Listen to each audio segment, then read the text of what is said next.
네, 정은정 작가 모셨습니다. 어서 오세요. 네, 안녕하세요. 네, 첫 번째 이슈는요. 예, 던져진 전기요금 인상 카드. 네.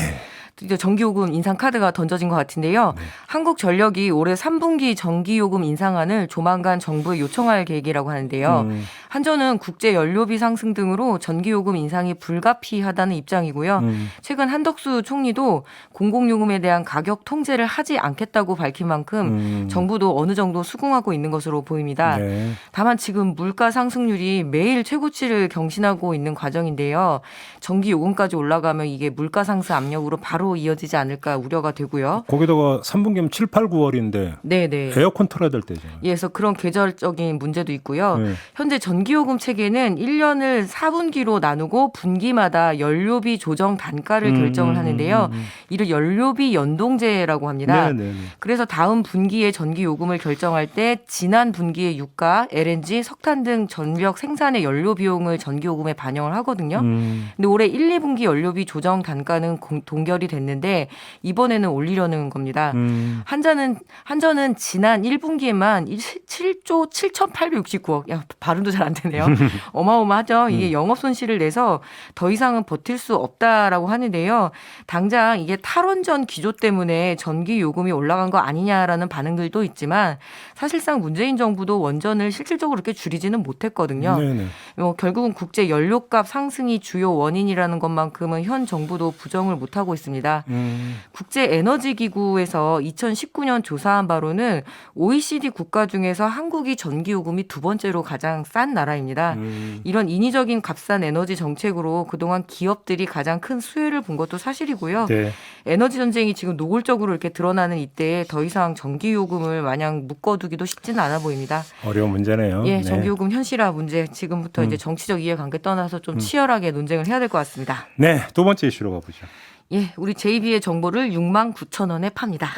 뭔 소리요? 예, 요즘 간편금융 그 모바일 앱 토스 이용하세요? 네. 예, 간단한 송금도 하고 뭐 파킹 통장으로도 이용할 수도 있고요. 뭐 주식 거래나 간단한 결제 수단도 가능한데 되게 편하더라고요. 예, 네. 그런데 이 토스가 토스 법인 보험 대리점인 토스 인슈어런스와 그리고 토스의 보험 설계 전용 앱이 토스 보험 파트너가 있대요. 여기를 이용하는 개인 보험 설계사들에게 예, 이 데이터베이스를 건당 69,000원에 판매한 것으로 드러났습니다. 오. 개인정보가 불법적으로 2차 유통될 우려가 제기되고 있고요. 네. 무엇보다 고객들의 신상 정보를 이 돈벌이에 악용했다는 지적을 받을 수밖에 없는데요. 이 토스 인슈어런스의 정규직 보험 설계사 수가 130명, 토스 보험 파트너에 가입된 보험 설계사 수가 무려 13만 명이라고 하던데요. 네. 이 토스 회원 데이터베이스의 판매 총액이 5월 말로 약 1억 원 정도로 웃돌 것으로 추산이 되고 있습니다.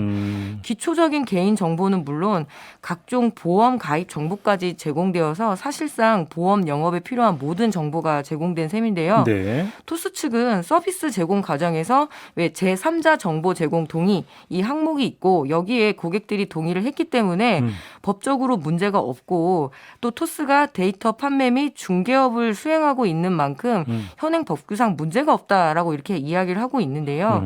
회원들은 자신의 보험을 조회를 하고 내가 좀 불필요한데 가입한 거 아닌가 이런 것 때문에 항목에 동의를 한 것이지 내 정보를 설계사들한테 넘기라는 뜻은 아니었잖아요. 네. 그래서 이 다툼의 여지가 굉장히 많은 사안입니다.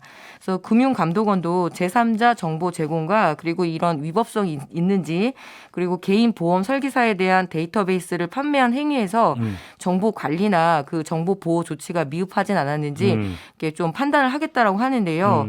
다수의 사람들이 이용을 해서 이제 이 플랫폼에서 빠져나올 수가 없잖아요. 그러니까 우리는 지금 잡힌 토끼가 돼버린 거죠. 그래서 얼마나 따끔한 조치가 취해질지 이번 주 안에 결정 난다고 하니까 좀 매섭게 지켜봐야 될 것 같습니다. 아, 그렇군요. 제 것도 넘어갔을 가능성이 있네요. 네, 69,000원입니다. 예, 아, 그래요? 제 것도 넘어갔을 것 같아요. 저도 보험 조회 해봤거든요.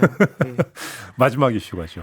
예, 농사를 짓는 이에게 직불금을 예, 산업의 경쟁력만으로 따진다라면 농업은 늘 뒷전일 수밖에 없잖아요. 네. 예, 요즘처럼 이렇게 식량 문제가 주요 이슈로 자리 잡을 때도 드문데 누구나 먹지 않으면 살 수 없으니까요.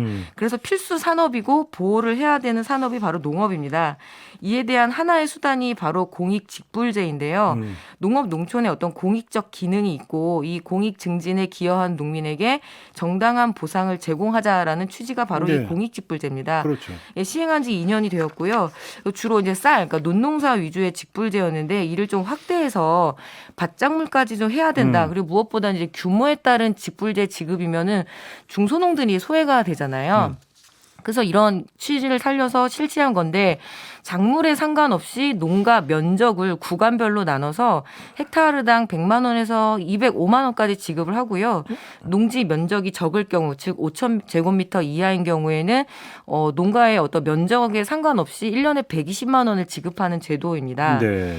근데 절차가 예전에는 번거롭기도 하고 수령액이 워낙 적어서 밭농사 같은 경우에는 직불금 신청을 하지 않았던 농민들이 이번에는 공익형 직불제니까 해봐야지 했는데 문제는 직불금 수령 기록이 없기 때문에 이번에 받을 수 없다라는 그런 사례가 속출하고 있다는 겁니다. 이 규정에서 보면은 2017년 1월 1일부터 2019년 12월 31일까지 직불금을 1회 이상 정당하게 지급을 받아야 되는 기록이 있어야 되는데 예. 이번에 이런 기록이 없으면 소외가 될 수밖에 없다라는 거죠. 소외되던 밭경작자들을 챙겨주고 또 이렇게 여러 가지 이유 때문에 직불금을 통합을 했는데 정작 실경작자들이 소외를 받고 있는 상황이거든요. 그래서 윤석열 대통령도 이 대선 과정에서 이 부분에 대한 인지를 하고 있다. 그래서 지금 현재 2조 4천억 원 정도의 가량의 그 직불금을 5조까지도 늘린다라고 약속을 했는데 네. 적극적으로 행보를 보이지는 않네요. 네. 그래서 하루가 다르게 또 이렇게 나이가 들어가시고 날씨까지 험해서 농사짓기는 정말 더 어렵거든요. 네. 그래서 결국 이 서류 한 장 때문에 받지 못하는 경우 없어야 될 것 같습니다. 약속은 지켜야죠. 예, 그렇죠. 알겠습니다. 수고하셨어요. 네, 감사합니다. 정은정 작가였습니다.